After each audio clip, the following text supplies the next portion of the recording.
Hello दोस्तों, Volkswagen दुनिया की सबसे बड़ी कार मैन्युफैक्चरिंग कंपनी है।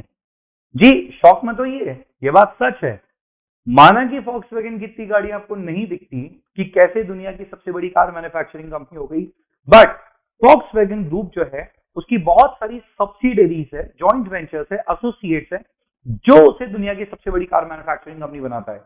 जी हाँ, बड़े बड़े brands like Audi, Porsche, Bentley, Lamborghini, Bugatti, ये सब इन्हीं की ब्रांड्स हैं। इसके अलावा खुद के ब्रांड से तो सेल करता ही है गाड़ी, साथ में सिएट, स्कोडा, स्कैनिया, डुकाटी जैसे ब्रांड्स भी ओन करता है वॉक्सवैगन।